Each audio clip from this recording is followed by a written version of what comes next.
Welcome to the Living to Thrive with Cancer podcast. I'm Katherine White, holistic cancer coach and author.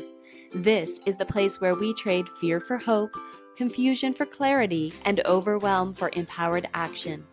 Whether you're newly diagnosed, living with cancer, or navigating life beyond it, each episode I'll share tools, insights, and real-life inspiration to help you create a life that feels good to live right now in the middle of it all. Let's thrive together. Welcome to episode 5.9 of the Living to Thrive with Cancer podcast. I'm Katherine White, your podcast host and cancer coach. Today we are talking about something I see in my work all of the time, the difference between setting goals and setting intentions while you're living with a cancer diagnosis. If you've ever felt like you're failing at staying strong or being positive or sticking to wellness plans on top of all of the other things that you have to do, I want you to know that you are not alone. This episode is for you. In this episode, we're going to talk about traditional goals versus intentions, the positives and negatives of both, and how you can start setting intentions to move yourself forward in your walk with cancer. So let's get started. You may have heard of SMART goals: specific, measurable, achievable, relevant, and time-bound. That's the acronym, and that's a great plan for helping you when you have a very specific goal that you want to meet. It can be helpful in some areas of your life, but in my opinion, during cancer, this can become really harsh and can make you feel like you absolutely have to get things done at a time when there are so many other pieces happening in your world. So common examples that I hear from clients are things like, I'm going to walk 30 minutes a day. I'm going to stop being scared about my scans. I'm going to eat perfectly clean. I'm going to stay positive for my family. These are all great things to want to achieve, but when you set them as a goal, they can often create pressure where every day becomes a test. Did I pass or did I fail? They can actually create shame because on a high symptom day, for example, or a low energy day when that goal is impossible, your inner voice might say to you, you're not trying hard enough. You set goals, you need to meet them. And that's a lot of pressure to live with. And they can cause this disconnect from your actual body because goals set an ideal for a past version of yourself. And they ignore the reality of the fatigue or the pain or the side effects or the appointments that you are living with. I want to be very clear. You are not failing. It's the framework of goal setting that is failing you. So instead, I like to talk about intentions. An intention is not a target to hit. It's a direction, a posture, a quality that you can choose to experience in your life.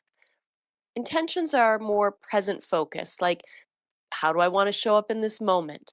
They're rooted in values of kindness and honesty, dignity, rest, connection, courage, and intentions can be flexible. They can adapt when your body and your circumstances change, which you know and I know when you have cancer can be day to day or even hour to hour. So the intentions that you could potentially bring into your life, some examples for you to try are, I intend to speak to myself as I would a dear friend. I intend to move at the pace that my body asks for. I intend to allow my feelings to exist, even if they're uncomfortable. There's no pass or fail here. Like, just sit in that for a moment and just notice the difference in the language between I will and I intend to.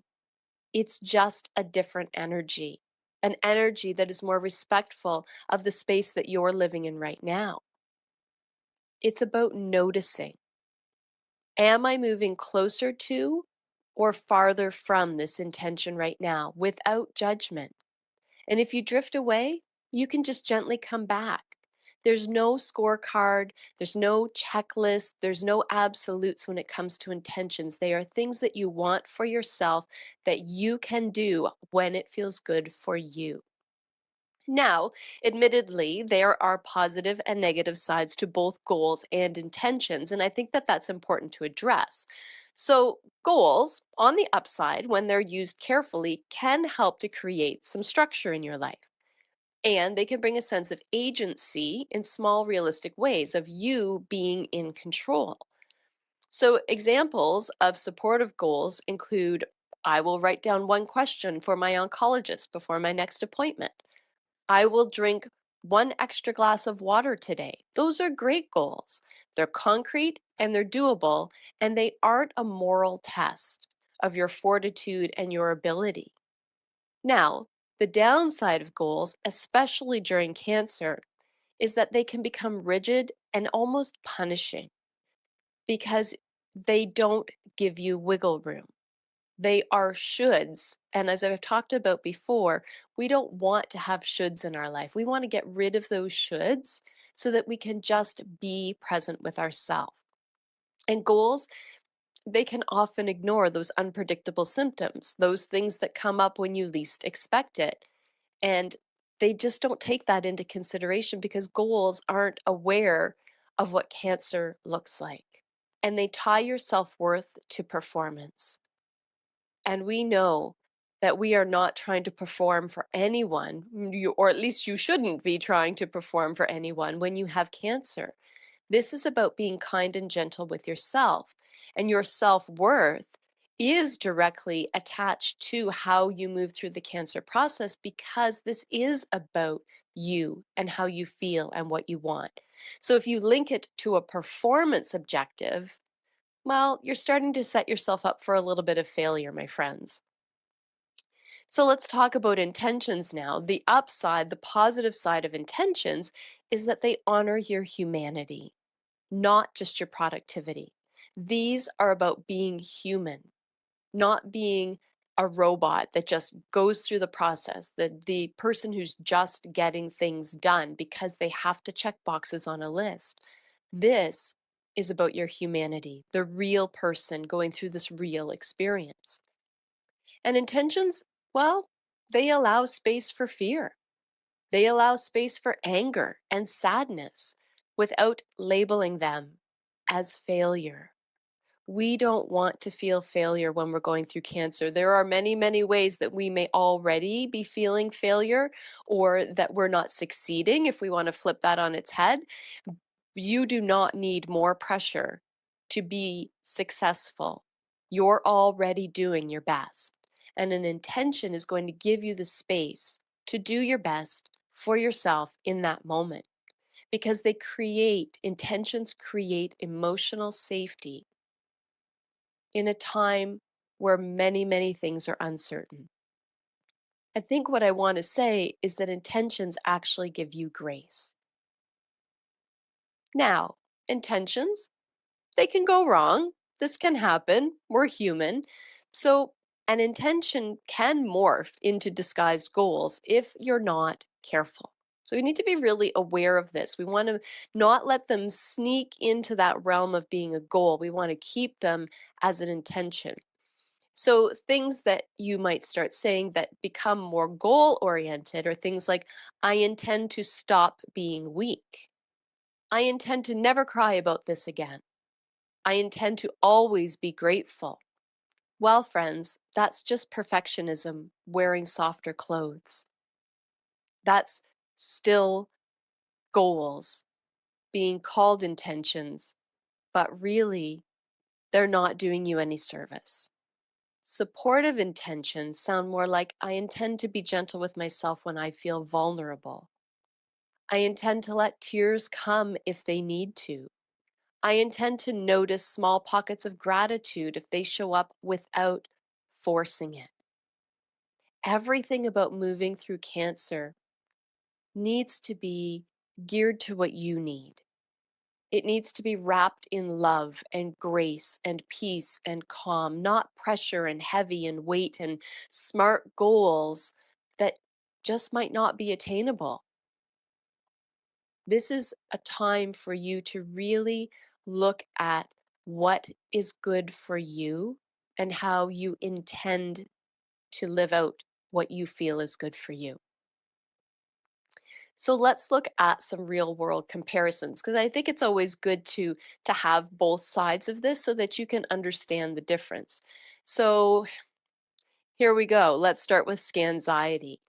A goal around scanxiety might be I will not freak out about my scan. Like just listen to that. I will not freak out about my scan. That's a lot of pressure. We all know that scanxiety is real. So putting that pressure on yourself, that is just unfair to you. What you can try instead is I intend to bring compassion and curiosity to whatever I feel before and after my scan. That allows you to feel all the feels around scanxiety instead of just saying, I'm not going to freak out. Maybe you don't want to freak out, but rephrase it. I'm going to be aware of my feelings. I'm going to acknowledge my feelings. I intend to listen to what is happening in my body and my mind and my spirit and notice it and love it for what it is. Doesn't that feel gentler and easier and softer? Now let's try another example here around energy and movement. So a goal around energy and movement might be I will, there's that will, that pressure word, I will exercise 5 times this week, no excuses. Friends, let's be honest. When you're going through cancer, when you're in treatment, when you've just had surgery, even when you're in post-cancer recovery, sometimes it's just not going to go the way you want it to. And adding that pressure of I will with no excuses is not going to serve you. Try this instead. I intend to support my body today, whether that looks like movement, stillness, or rest. It just feels gentler with the same intention. I'm going to do these things. I'm just going to do them in a way that feels good for me. And one more example, let's talk about relationships because those can be complicated and we sometimes feel the pressure of being responsible for the relationships when we have cancer, when really we just need to be responsible for ourselves. So a goal around relationships could be I will be strong and not burden my family. Oh, friend, that is not realistic. That is so heavy. I will be strong. You don't have to be strong all the time. You really, really don't. And not burden my family, even that word burden is so heavy and not supportive. Your family does not feel like you are a burden. They love you and they want to help you and they want to support you. So let's flip this around and address it as an intention instead. I intend to be honest with the people I trust about what this is really like for me. It's not being a burden. It's not being strong. It's being honest with yourself and other people. And that's what's going to help you to keep moving forward. The intention, not the goal.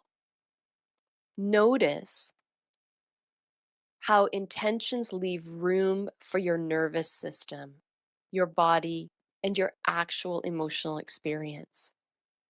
Just notice how much softer it feels, how your shoulders drop, how your heartbeat slows down, how your breath comes a little easier when you take your foot off the gas pedal of goals and lean instead into intentions. So, how can you start setting intentions today? Here's a very simple practice that you can try. Start by checking in with yourself. How is my body? How is my heart feeling today? What is actually here today? A little self check in, body, mind, spirit. And then maybe name one value that matters right now. Maybe it's rest, honesty, courage, connection, gentleness. Just name it. So you've checked in with yourself, you've named a value that matters to you right now, and then turn it into a sentence. Here's some sentence starters for you. Today, I intend to. Or maybe you want to try, my priority today is to. Or today, for example, today I intend to let myself rest without guilt. I intend to ask for help at least once, even in a small way. I intend to treat myself with the same kindness I'd offer someone I love who is in my situation. And then revisit that gently during the day. If you've noticed that you've drifted, that's not failure. That's just information. And you can always say, okay, my intention today is gentleness. What would that look like in this moment? Instead of being self-critical and hard on yourself. And on days when you're completely exhausted, when you've got nothing in the gas tank and nothing to give, your intentions might simply be things like, I intend to get through this day and let that be enough. That is valid and courageous intention. So just a quick review here. When you're talking about setting intentions, check in with yourself, name a value that matters to you right now, and then turn it into an I intend to sentence. And then let it go and just experience it. If it happens, fantastic. If a version of it happens, fantastic. If it doesn't happen, okay. So you just regroup and you try again.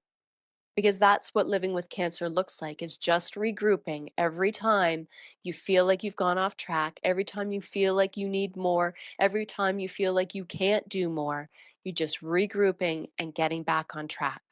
So if you're listening to this and you're thinking, I'm so tired of feeling like I'm failing at coping, or I don't even know what my intentions are anymore, this is exactly the kind of work that I do with my clients. In coaching together, we unpack the heavy shoulds and impossible goals that have been internalized, and maybe those are things that have been taught to you over your lifetime. That's a whole other conversation. But we want to unpack those shoulds and notice why we're feeling that way and why we're putting that pressure on ourselves. We create gentle, grounded intentions that match your actual life and your day and your body and your spirit. And we build practices for navigating scanxiety, navigating difficult appointments, and navigating the hard conversations that you need to navigate. And then I help you connect with a sense of self that is more than patient or survivor.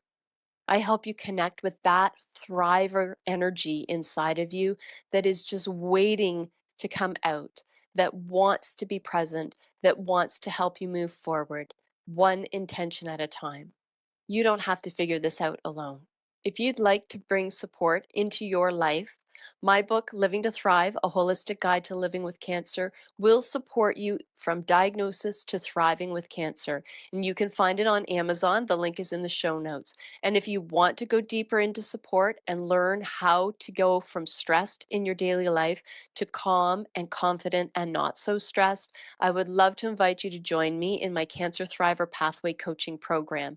You can learn more about it on my website, catherinewhite.coach, or you can go ahead and in the show notes, book a free 30-minute call where we talk about you, what you want for yourself, where you are in your process. It's not a sales call. It's an opportunity for you to learn more about yourself and the support that's available to you. And I promise you, you will walk away with at least one piece of information that will help you to move forward, whether you decide to work with me or not. Just remember, friends, this is a process. Living with cancer, learning how to thrive with cancer is a process, and you get to go through it in a way that supports you, feels good in your body, mind, and spirit, and helps you to keep moving forward every single day. If you've enjoyed this episode, I would love for you to give it a 5-star review wherever you're listening, and I would love for you to share it with someone that you think could use this support also. Sharing helps me to reach more people like you who are learning how to thrive with cancer. Thank you so much for being here today. I'll be back the next time in the next episode with a very special guest who is a well-respected researcher and works with patients around post-cancer survivorship. Until then, may your intentions for yourself be gentle and kind. Thank you so much for being here today. I hope you have a beautiful rest of your day. And may you live your life to your fullest, follow your heart, and thrive in all you do.